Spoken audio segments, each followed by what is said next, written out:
Bienvenidos a nuestro canal. En el video de hoy, nos sumergiremos en los secretos más oscuros y las verdades menos conocidas de la historia de México. Desde la verdadera naturaleza de los héroes patrios hasta los mitos y realidades de figuras icónicas como Miguel Hidalgo, Porfirio Díaz y Benito Juárez, revelaremos hechos que nunca te contaron en la escuela. Prepárate para descubrir la otra cara de la historia que desafía todo lo que creías saber. No te olvides de suscribirte y activar la campanita para no perderte ninguno de nuestros próximos videos. ¡Vamos a empezar!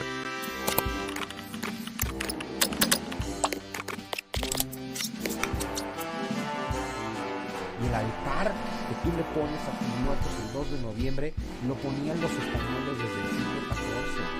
O sea, el altar con velas, con flores, con imágenes del Jesús español. Pero claro que no todo fue miel sobre hojuelas, para eso nuestros problemas. Está de la Riva Podcast. El día de hoy nos seguimos vistiendo de manteles largos. Y tenemos un tema que la verdad es, desde mi punto de vista, pues muy interesante de entrada. Y son los traumas de México, los traumas que tenemos como nación, en el colectivo. Y para explicarnos esto, tenemos a Juan Miguel Zunzunegui, que tiene escrito 25 libros y aparte tiene una manera de explicar la historia desde un lado bien padre que a mí me gustó. De hecho, a mí la historia era como me gustaba. Escuché, leí cómo explicaba Juan Miguel la historia en general, y me parece muy importante humanizar los contextos históricos para tener una percepción de la realidad un poquitito más clara de lo que el hombre puede llegar a tener. Gracias, Juan Miguel, por estar aquí. Un placer como siempre, además ya me estoy acostumbrando, así es que mejor, ¿no? Eso me encanta, que te acostumbres. Me encanta. Juan Miguel, por favor, ¿cuáles son los traumas? ¿Cuánto tiempo tienes? Porque entiendo que aquí cobran por hora. Pues mira, a ver, pues como tú sabes, supongo que tal vez por eso creíste este tema, pues hace casi ya 12 años escribí mi libro Los mitos que nos dieron traumas. A ver, ahí yo digo que la historia de México gira en torno a 4 traumas fundamentales, o a 4 megamitos, a 4 mitos fundamentales, megamitos, porque en cada uno de ellos se derivan más mitos, 4 mitos fundamentales de los cuales se derivan estos traumas. Pero puede ser un paréntesis, ¿podemos definir mito? Nada más como... Gracias. Sí, tenemos que definir mito. Porque en este mundo moderno nos han hecho pensar que mito es una mentira. Mito no es una mentira. El mito no es ni mentira ni verdad. Es mito. El mito es un relato simbólico. Te puedes ir desde la antigüedad, ¿no? Desde los inicios de la civilización. Un mito es un relato simbólico para explicar algo. Claro, los mitos originalmente eran mitos religiosos, los mitos sagrados, las mitologías sagradas. Entonces la mitología era una serie de relatos simbólicos para tratar de explicarte lo sagrado.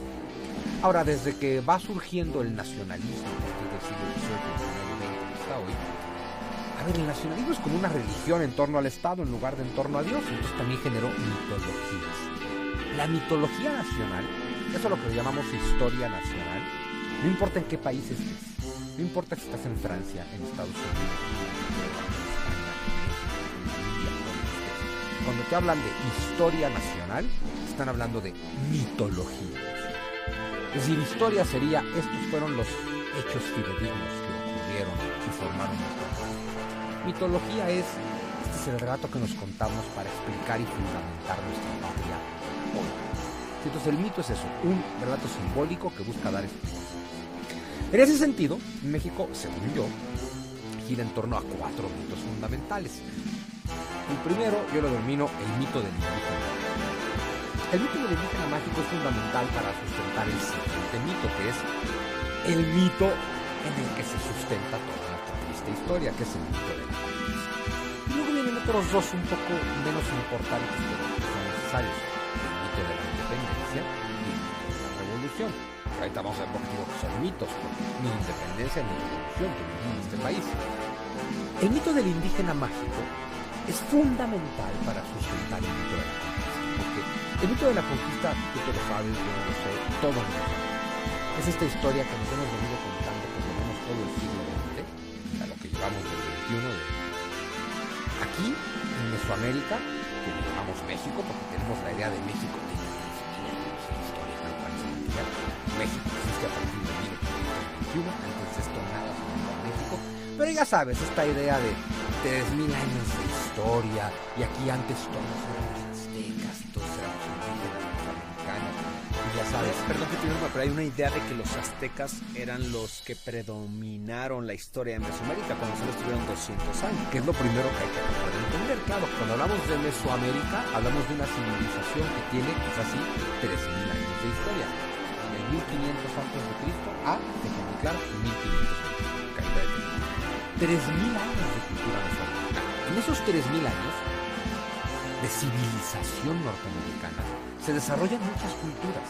Es decir, tenemos a los olmecas, tenemos a los mayas, tenemos a los tarascos, a purépechas, tenemos a los huastecos, tenemos a los zapotecos, etc. Tenemos muchas culturas que comparten tantas cosas en común por habitar el mismo territorio e influenciarse unas con otras, que les llamamos una civilización. Son 3000 años de historia mesoamericana que empiezan, insisto, con los olmecas, que sería Tabasco, los mayas, que son una parte fundamental de esta civilización mesoamericana, y que tal vez llega a su momento más importante con Teotihuacán. Teotihuacán, que nada más para que lo ubiquemos cronológicamente, el centro ceremonial, porque no era ciudad, era centro ceremonial Teotihuacán. Hago esta breve pausa para invitarlos a que conozcan la empresa de transformación financiera de la cual yo soy parte de hace más de 3 años. Una empresa es una buena oportunidad por si estás buscando transformación financiera. Contáctanos, mándanos un correo o escríbenos a este WhatsApp.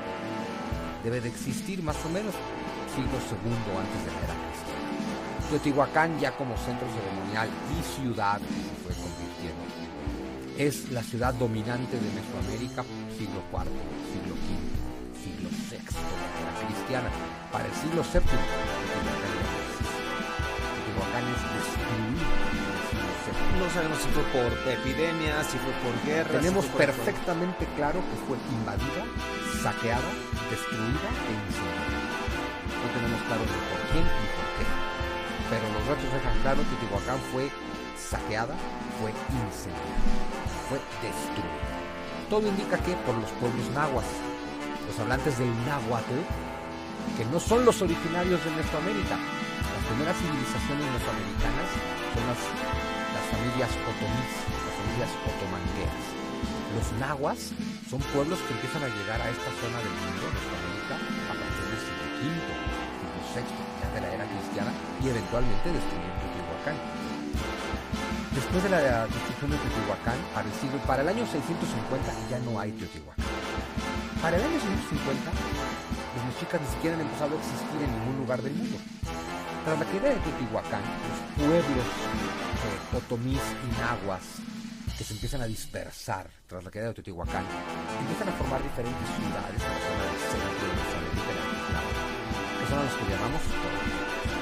Estos toltecas van a formar varias ciudades. La más importante resultó ser a la que hoy llamamos Tula, una Tula de Hidalgo de los Atlantes, que se llamaba Tula, se llamaba Tolanchi-Pocotitlán. Pero bueno, Tolanchi-Pocotitlán o Tula, la de los Atlantes, es una ciudad que ya existe para el año 700, que está en su momento de máxima gloria y domina gran parte del centro para el año 900, que ya cayó para el 1000 de la era cristiana, y los aztecas siguen sin aparecer. Tras la caída de Tolanchi-Pocotitlán, surgen otras ciudades como un nuevo renacer de Cholula, como Xochicalco, etc. A los que conocemos como mexicas, están apareciendo en el panorama mesoamericano por ahí del año 1200. 1200, históricamente hablando, fue ayer. Los mexicas están apareciendo en el año, vienen del norte, de lo que hoy es Utah. Por eso su lengua, la familia de lenguas que comparten los aztecas, los mexicas, el náhuatl, se les llama familia utoazteca. Uto de Utah. ¿Sí? Entonces vienen de Utah, de ahí vienen los pueblos náhuatl. Los mexicas invadieron Mesoamérica con una tribu, insisto, por ahí del año 1200, cuando Mesoamérica lleva ya 2800 años de historia. Ni son sus creadores, ni son sus mejores representantes, nada. Los mexicas son el último pueblo que llegó, conquistó y saqueó antes de los castellanos. Pero claro, aquí no existe un país llamado México, nada, no existe nada llamado México, no hay un país, no hay una unión económica, cultural, política, social, nada. El territorio mesoamericano al que llegan los castellanos son un montón de pueblos distintos, distantes, con diferentes religiones, diferentes culturas, diferentes lenguas, que bajo ninguna circunstancia forman una unidad política. Lo más parecido a una unidad política se debe vivir en tiempos de Teotihuacán, cuando Teotihuacán de alguna forma dominaba todo el centro del mundo y es México, hablando del año 200, 500. Y luego los mexicas, claro, ya en su momento de máxima gloria, por ahí del año 1410. 1410, en serio fue ayer, en términos de historia. Es cuando son los mexicas los que ahora dominan todo el centro. Desde los 100 años, ese dice. Pero ya ves que entonces nos contamos esta historia donde los mexicas o aztecas, asumiendo que existieron 3000 años, que es mentira, y tratando de resumir toda Mesoamérica en los aztecas, que es absolutamente inadecuado, por decirlo menos.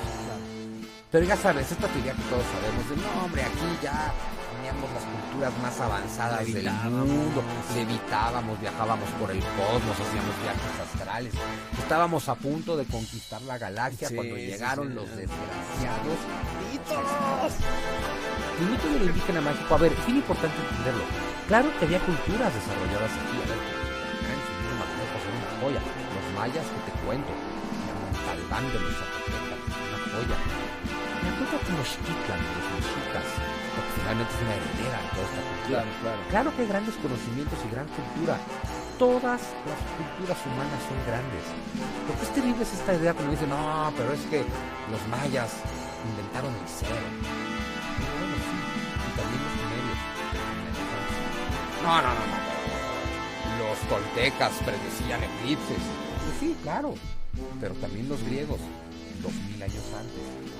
No, pero eran unos templos preciosos orientados con las constelaciones. Sí, claro que sí. Y también los egipcios, 3000 años antes. Es decir, a ver, claro que hubo grandes culturas que tuvieron grandes logros, con el plus. Esto es una zona aislada del resto del mundo. Cada cultura aquí se desarrolló en absoluta soledad, con lo cual cada mérito vale el doble. Pero también entender, ninguna cultura de Mesoamérica generó nada que no hubiera generado Sumeria, Egipto, los acadios, los griegos, los persas, culturas anteriores. Oye, tenían un gran calendario, sí, como todas las culturas. Oye, sabían leer muy bien los astros, sí, como todas las culturas.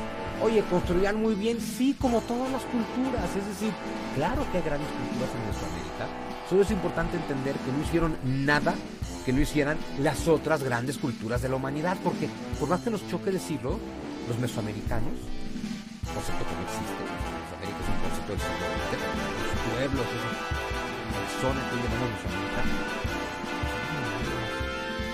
los egipcios, que los sumerios, que los caldeos, que los acadios. Pero ya saben, les inventamos esta historia de no. Tenían una cultura evolucionada, desarrollada, superior, estábamos a punto de conquistar la galaxia. Pero es que el mito del indígena mágico es fundamental para sustentar el trauma fundamental de la historia de México. Estábamos a punto de conquistar la galaxia cuando llegó Cortés, el desgraciado de Cortés, deforme, malvado, político, contrahecho, desgraciado, corrupto, malviviente, barbaján, ignorante. Y él y 400 pelados igual de barbajanes, ignorantes y corrientes que él, nos conquistaron. Entonces de ahí tienes que empezar a cuestionarte esa estúpida versión de la historia, porque, a ver, yo siempre lo comento en el libro de Hernán Cortés, que yo conocí a Hernán Cortés en segundo de primaria. Cuando, después del primer año de primaria, historia de México, que es la primera vez en tu vida que te recetan olmecas, mexicas, aztecas, puré todo, ¿no? Y es un año de historia de México escuchando lo maravillosas, gloriosas y avanzadas que eran nuestras culturas. Luego llegas a segundo tiempo, te toca ver la conquista. y te cuentan cómo 400 barbajanes de la peor escoria de España, ignorantes, malvivientes, corruptos, ladrones, nos conquistaron. Porque nosotros ya estábamos aquí, ya éramos estados. Pero entonces tienes que lidiar con la idea de que 400 individuos de lo peorcito de la especie humana conquistaron a 15 millones de lo peorcito de la humanidad. Y dices, perdón, pero es que esto no tiene sentido. Esto no pudo haber ocurrido nunca. Me acuerdo perfectamente de llegar a mi casa. Ya sabes, que mi mamá te pregunta, ay, hijita, ¿cómo está en la escuela? ¿Qué viste? Y yo así de mal. Pues vimos un montón de tonterías. ¿Cómo? Todo lo que vi hoy en la escuela no pasó, no pudo pasar. Llevo un año escuchando que aquí habitaban los seres humanos más evolucionados de la historia, y ahora tengo que asumir 400 ignorantes salvajes nos conquistaron, y eso no tiene sentido, y además tengo que asumir que los pinches españoles desgraciados destruyeron nuestro país, nuestro patrimonio. El tema es que estoy pensando y diciendo eso en España. Porque de pronto es el único problema, dije, ¿por qué hablamos español? Pero perdón, primero es la lengua que hablamos todos. Luego descubrí que no todos. Luego descubrí que solo el 93% de los mexicanos hablamos español. Y si eres católico o creyente, pues vas a un templo español a ver videos de los españoles, y si eres guadalupano, a ver las de los españoles. Y nos encantan los pueblos mágicos, que todos son originales y españoles, y nuestro rock, nuestra economía española. El mariachi. A ver, ¿qué instrumentos toca el mariachi? Pura cosa que llegó de Europa. Guitarra que llega de España con los árabes, y los vientos, el violín. ¿En qué idioma canta el mariachi? No, pues en español. Oye, ¿cómo se viste el mariachi? No, pues con el traje mexicano por excelencia, el traje de charro. Oye, pero el traje de charro es originario de Salamanca, España. No, ¿cómo lo hacemos? Es que el charro, este hombre de campo a caballo, es de Salamanca, España. Oye, la charrería es nuestro deporte nacional. Oye, y el tequila es la bebida nacional. España, todo, bueno, es muy de aquí. Bueno, eso de destilaciones, muy ambiente de metal, pues es muy árabe. Y llegó aquí pues, a través de España. Y luego así con todo, Día de Muertos. No, que el Día de Muertos que nos cuentan esta tontería de nuestra fiesta 100% indígena. Como dices, güey, los mexicas no tenían Día de Muertos. El 2 de noviembre no se celebraba nada. Y no existía tal cosa como el Día de Muertos. El altar que tú le pones a tus muertos el 2 de noviembre lo ponían los españoles desde el siglo XIV. Pues el altar con velas, con flores, con imágenes del español, que te ponían huesitos de dulce, que si los calaveras, huesitos, pan de muertos, y aquí ni siquiera había pan, por piedad, no había ni trigo, ni mantequilla, ni leche. Oye, y decoramos el altar con papel picado de China. Y resulta que no hay papel de China hasta que hay nao de China, y no hay nao de China hasta que hay virreinato. Entonces de pronto descubrí, somos profundamente hispanos y profundamente mestizos, porque realmente todo lo español aquí se llenó con la cultura indígena, porque entonces recordar que en el momento de máxima expansión de la hispanidad en este país, en España, el 2% de la población eran españoles, eran indios y mestizos. Obvio, lo mestizo se mezcló con lo español, pues es la inmensa mayoría. Oye, el cempasúchil, bueno, claro, el altar de muertos del español era con rosas de Castilla, pero acá no hay. ¿Qué usan? Porque aquí sí hay cempasúchil. Y claro que se van mezclando tradiciones, ¿no? Pero somos profundamente mestizos y profundamente hispanos. Pero entonces nos contamos esta historia que además, Enrique, solo nos puede generar un tremendo rencor contra nosotros mismos y contra la historia. Imagínate que nos contamos una historia donde decimos que estábamos destinados a conquistar la galaxia, porque aquí ya sabes, aquí no había malicia, aquí no había corrupción, aquí no había caries en las ¿Cómo medidas. crees? Aquí la gente si se caía no se rompía los huesos. No. Se curaban inmediatamente. Sí, claro. Pero tú imagínate que te cuentas esa tontería. Entonces dices, no, estábamos destinados a ser 20 veces más chingones que Estados Unidos. Pero llegó el mundo. Nos trajo la malicia, nos trajo la corrupción y se robó nuestro oro, y desde entonces estamos condenados a esta miseria. Es una patraña, pero además de que es una patraña, te condena, porque Estás diciendo, yo estaba destinado a ser perfecto, pero hubo un acontecimiento terrible en nuestra historia en la que 400 españoles destruyeron nuestro futuro. Y claro, mitología, así explicas nuestro presente. Nuestro presente es profundamente decadente. Podríamos asumir que toda la decadencia del México del siglo XXI y XX es culpa de los mexicanos. O echarle la culpa a Hernán Cortés. Y dices, a ver, funciona, fui yo, fuiste tú, fuimos todos los... No, fue Hernán Cortés. Cortés era Malinche, pinche Malinche. Si ella nos hubiera entregado, nunca nos hubieran... Nunca es culpa de la Malinche. Ahora, Juan Miguel, entendiendo el contexto de el indígena mágico y el villano Cortés, que por cierto tenemos un capítulo entero dedicado a Cortés, que vale la pena que lo observen. ¿Qué pasa después? Tenemos una nueva España. O sea, empiezan a llegar españoles acá, viene la independencia. Que la independencia, por lo que tengo entendido, era más bien un movimiento de criollos y ricos, aquí quieren pagar los españoles, pero pues, realmente independencia. Es que fíjate, antes de independencia, imagínate esto. Trata de posicionarte en la Ciudad de México en 1530.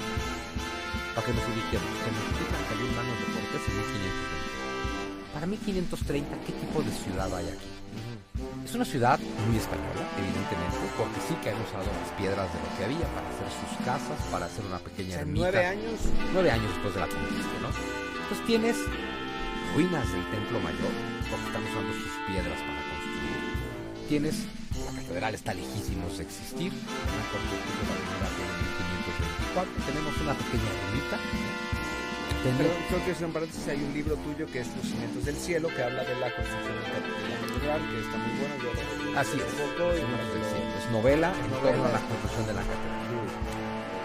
Pues imagínate una ciudad donde tienes un templo mayor en ruinas, una ermita que va a ser la catedral, una plaza enorme donde sigue existiendo las casas de Axayácatl, las casas de Moctezuma, pero también ya algunas casas que se han hecho los españoles, y donde tienes para 1530, imagínate en la Ciudad de México, y donde ya están fundando ciudad como Veracruz, como Puebla, como Acapulco apenas. Déjame decir, Puebla es un nombre español, pero hay una ciudad que se llama Puebla en España. Puebla, sí, Puebla, Guadalupe, sí. Pues que Puebla es un pueblo, es un poblado lo que significa. Tú imagínate que para 1530 debe haber en esta Mesoamérica, en esta Nueva España que está iniciando, 15 millones de indígenas, y voy a exagerar, 5,000 españoles. Pero, de pronto hay que recordar que Hernán Cortés llegó con 400 hombres. Con 400 hombres se metió en Tenochtitlan, poblada por 200,000 mexicas, en un entorno de 2 millones de habitantes en el lago de Texcoco y alrededores, en un entorno de 15 millones de habitantes en Mesoamérica, y hay 400 españoles. Llegan algunos más, llega Pánfilo de Narváez. Cuando Cortés toma Tenochtitlan, el 13 de agosto de 1521, él debe estar al mando de 1,000 españoles. 1,000 españoles. Pero Tenochtitlan fue tomada por un ejército de 100,000 guerreros. 100,000 guerreros indígenas. Las carpetas, y 1,000 españoles. Y Cortés trae algunos franciscanos. Y luego llegan algunos tesoreros reales, 13. Y de verdad, al español promedio no le interesaba atravesar el océano para venir aquí. Claro. Pues para 1530 tienes de verdad 1,000 españoles y 100,000. Y 15 millones de indígenas. Pero la viruela, ¿qué tanto efecto de hecho? Con el detalle de que la viruela es indígena mucho más que la española. Y, a ver, la viruela puede ser letal para quien sea, pero los castellanos o españoles, como cualquier europeo, llevan por lo menos 1,000 años en contacto con la viruela.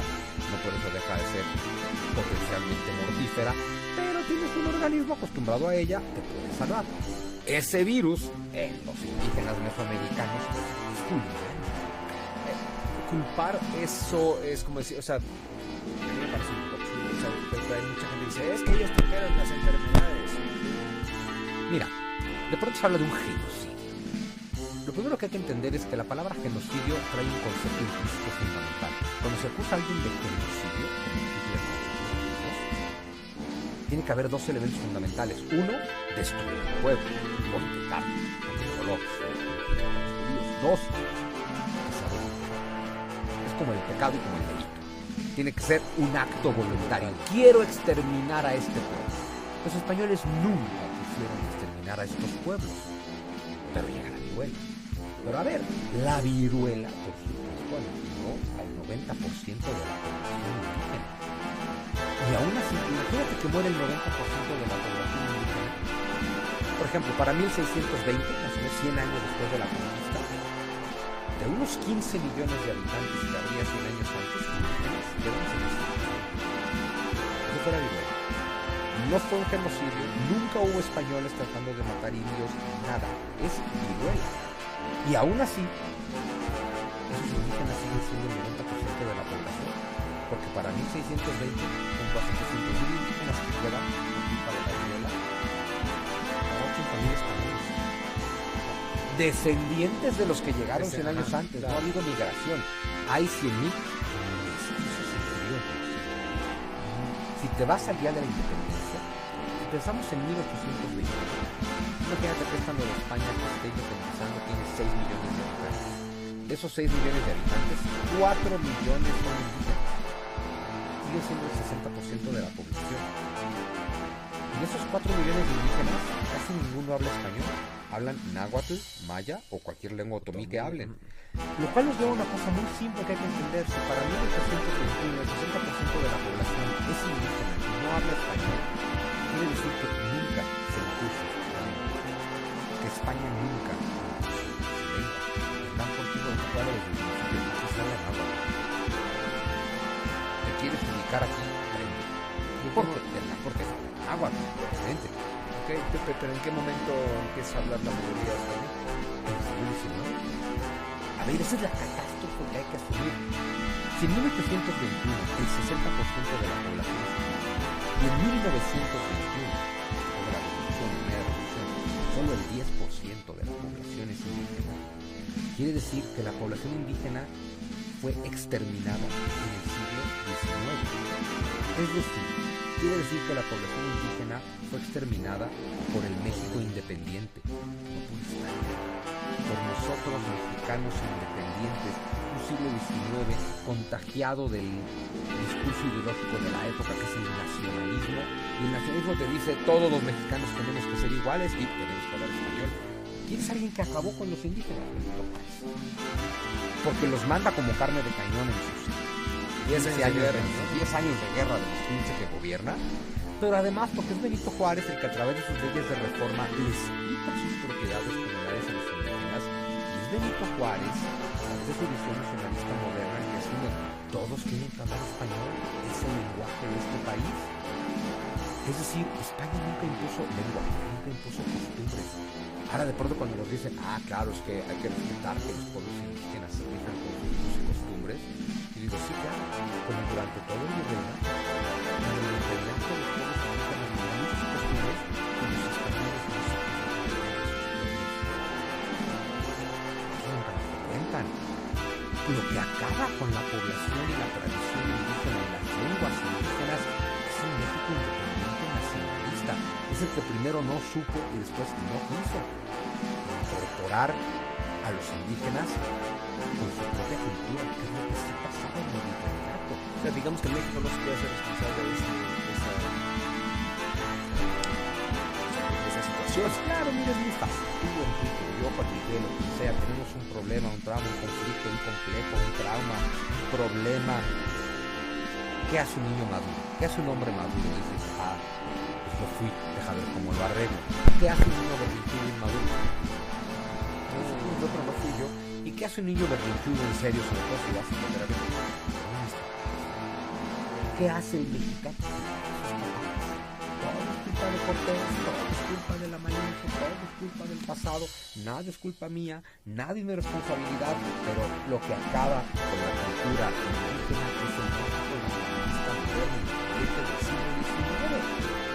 Porque de verdad, durante el virreinato se mantenía el tema del pueblo de indios y pueblo de españoles, eso estuvo respetado todo el virreinato. Hubo una sola imposición cultural desde tiempos de Hernán Cortés contra los indígenas. Así es, se acabó el sacrificio humano y se acabó el canibalismo local. Todo lo demás, háganle poco. Yo seguro que esas dos cosas con las que se acabó, no voy a acabar con ellas. Sacrificio humano y canibalismo ritual. A ver, claro, Hernán Cortés es una cosa y sí, los barbajanes que lo siguen son otra cosa. Claro que hubo injusticias, claro que hubo gente que... A ver, los reyes católicos y luego Carlos V hacen leyes hermosas a favor de los indios. No quiere decir que los españoles aquí las respeten, eso también es un hecho. No vamos a ocultar.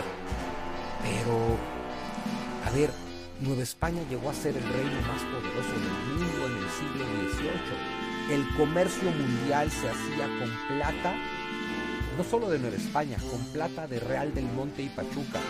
En el Imperio Otomano, en el Imperio Chino, para hacer comercio, solo te aceptaban lingotes de plata quintados en Real del Monte. Ese era el nivel de Nueva España. Perdón, ¿cuándo perdimos eso? Después de 1821, matándonos y rompiéndonos la madre durante 100 años. A ver, la ruta comercial más importante del mundo, la Nao de China. La Nao de China no es el nombre de un barco, es el nombre de una ruta comercial donde una serie de naos y galeones hacían la ruta entre Acapulco, Filipinas y regreso constantemente, y lo hicieron durante 250 años. La última nao de China, el último galeón de Manila, 250 años, de 1500, poquito menos, de 1566, cuando descubren el viaje de regreso, porque es de las corrientes de aire, ¿no? De 1566, cuando regresa, Cortés mandó barcos a Filipinas, pero no pudieron volver. El primer barco que pudo volver de Filipinas a Nueva España fue en 1566. Desde entonces se hace la ruta de la nao de China. La última nao de China que partió de Acapulco fue en 1814. Ya nunca volvió. ¿Por qué? Porque las tropas de Morelos tomaron el puerto. Y la nao nunca volvió. Luego ya fuimos independientes y la ruta nunca se restauró. Pero era la ruta comercial más importante del mundo, con todo el flujo económico que eso significa y que llegaba al puerto. Y la destruimos. Entonces, a ver, claro que no todo fue miel sobre hojuelas en el virreinato, pero de pronto pretender culpar a eso de todos nuestros problemas es muy cercano, pero además nos condena al sufrimiento, Enrique, porque es como decirte, hace rato estábamos destinados a conquistar la galaxia como mexicanos que éramos, pero un acontecimiento del pasado, la conquista, el cabrón de Cortés, la traidora de la Malinche, destruyeron. Entonces imagínate la frustración que eso te genera, es decir, no puedo hacer nada. ¿Para qué nací? Es que no puedo hacer nada, porque a ver, si dependiera de mí, deja ver qué hemos. Pero si toda mi desgracia y decadencia depende de un evento hace 500 años, pues ya valió madre, no hay nada que hacer. Ahora, ¿por qué era un mito la independencia? Pues mira, la independencia es un mito por algo muy simple. Hoy en día, cada 15 y 16 de septiembre, vamos a todas las plazas del país y viva México, y viva el esto y viva el otro, y los seres que nos dieron patria, y viva, viva, viva, y somos independientes, pero cada que algo sale mal en este país, que es diario, la culpa es de los españoles, la culpa es de la conquista, la culpa es de Cortés, la culpa es del mundo, la culpa es de los extranjeros, la culpa es del capitalismo, la culpa es del neoliberalismo, la culpa es de Mejía Barón, la culpa es de alguien más, nunca nuestra, independientes. Es decir, la independencia es a nivel individuo. Si yo soy independiente, soberano de mí mismo, soy el responsable de mi vida. Si algo sale mal, soy el único que puede arreglarlo. Si algo sale bien, soy el único que merece el crédito. Si algo en la vida no me gusta, yo puedo cambiarlo porque soy independiente. Pero si ya te hiciste este discurso previo de el mito del indígena mágico, y éramos perfectos, y éramos gloriosos, íbamos a conquistar la galaxia, pero la conquista, llegó Cortés, todo valió madre, el desgraciado Barbaján, la traidora de la Malinche, y desde entonces no hay nada que podamos hacer, ¿qué quieres hacer con tu independencia? La independencia solo es algo que puedes cantar y gritar y vanagloriarte de ella si la usas. Pero si tú asumes que todo lo que pasó que todo lo que pasa y pasará está fuera de tu control, perdón, no eres independiente. Es como si, por ejemplo, Es como si tú todos los días a las 7 de la mañana salieras a decir, pasó todo esto, pero no es culpa mía. No eres independiente. Si vas a pasar tu vida culpando al pasado de todas tus desgracias, no eres independiente, no eres libre. Y ser libre es la condición fundamental para ser pleno y ser feliz. Como pueblo y como individuo. Piénsalo como individuo. Si tú, Enrique, hoy tienes traumas y complejos y no te salen bien las cosas y no logras salir adelante y destacar, si fueras maduro dirías, lógico que lo estoy haciendo mal. Tengo que ver qué es. A ver, a todos nos pasa eso. La vida es muy difícil, nos atoramos. Y entonces dices, bueno, ¿qué hago? Puedes leer buenos libros, dedicarte a la filosofía, a meditar, puedes ir a una terapia, puedes hablar con tus padres. Puedes hacer muchos procesos que te lleven a poner de tu vida y decir, a partir de ahora, yo me hago cargo. A partir de ahora, yo, maduro e independiente, tomo las riendas de mi vida y resuelvo sus problemas. Pero si tú a tus 40 años, o a tus 50, o a tus 30, sigues culpando a tus papás, no eres independiente, porque no hay nada que puedas hacer por ti. Bueno, México sigue culpando a sus papás. Y aparte, creo que empieza este proceso de hacer una revolución. ¿La revolución dejó algo más que quitar a Porfirio el villano? Bueno, 3 millones de muertos para empezar. 3 millones de muertos de un México de 14 millones de habitantes. Ahí nomás matamos al 20% de la población. Entre nosotros. O sea, hicimos mucho más que lo que hizo Cortés, ¿no? Estuvo lejísimos de hacer algo así. Pero es que claro, a ver, te independizas. Sin embargo, ¿qué pasó tras la independencia? Ya no dependemos de un tirano en Madrid, ahora dependemos de un tirano en la Ciudad de México. Pero las estructuras económicas sociales del virreinato se mantuvieron intactas. Porque la independencia la hacen los criollos ricos para poder seguir abusando de los indios pobres. Claro. Por eso, el momento más importante de la historia del siglo XIX, y justamente se menciona muy poco, es Benito Juárez y la guerra de Reforma. A ver, a mí me cae muy mal Benito Juárez como personaje histórico, pero Benito Juárez es la verdadera independencia, en el sentido de que por lo menos es un hombre que dice, vamos a romper con las estructuras virreinales y vamos a hacer una estructura económica, política, social moderna. Podemos o no estar de acuerdo con él, pero tiene un plan, tiene un proyecto y es un hombre que tiene muchos complejos por un lado, pero por el otro tiene una mente suficientemente independiente como para decir, nosotros nos vamos a hacer cargo. O sea, Benito Juárez tiene muchos oscuros, pero tiene muchos claros, ¿no? Puede caer bien o mal, pero genera este movimiento de vamos a romper con el pasado virreinal, con el que no hemos roto a pesar de la independencia, ¿no? Luego viene Porfirio Díaz, que a ver, es otro tema, otro programa, habrá que hacerlo, pero si tú estudias a profundidad del siglo XIX, sobre todo la segunda mitad, Porfirio Díaz es la continuación absoluta de Benito Juárez. Es exactamente el mismo proyecto liberal, igualito, idéntico, lo lleva a cabo. Y lo lleva a cabo y convierte a México en lo que lo hubiera convertido Juárez si no se hubiera muerto, en una potencia. El México de Don Porfirio, si no hubiera querido Juárez, hubiera vivido más, es un México que se mete con Francia. Es un México que le puede hablar a Francia en Europa al tiempo que la responda. Pero es un Porfirio Díaz que en 1909 se le pone así de bravucón al presidente de Estados Unidos, a William Taft. No deja ser claro. Resultado, ¿qué hizo Taft? Porfirio no me deja, pues hablo con este mequetrefe de Madero y lo convenzo de que haga una revolución. Tal, este junior que nunca ha hecho nada en su vida, que es espiritista, que habla con espíritus, que no entiende ni idea de lo que implica la sociedad. Es importante ubicar esto, ¿no? ¿Cuál revolución? Si es una guerra que le empieza uno de los 10 hombres más ricos del país. Eso es lo que es Madero. Y que además, ¿cuál es el proyecto de Madero? Quitar a Porfirio Díaz. ¿Qué hizo tras quitarlo? Poner a todos sus hermanos y a todas sus familias. Fue un nepotismo a todo lo que da. Se le caía el país en las manos, pero lo más importante, Francisco Madero da un golpe de Estado. Derroca a un gobierno legítimo, porque el de Porfirio era un gobierno legítimo a pesar de todo, pero todo esto lo hace con dinero gringo y con armas gringas. Por lo tanto, con patrón gringo. Yo no sé si no lo sabía, si era tan pendejo como para no saber que si los gringos ponen dinero y armas, es porque te van a pedir algo. Ponen las reglas.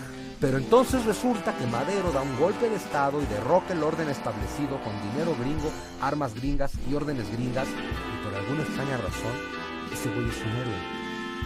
Cuando derrocó a un güey a que los gringos quisieron derrocar porque defendió la soberanía nacional y les dijo a los gringos,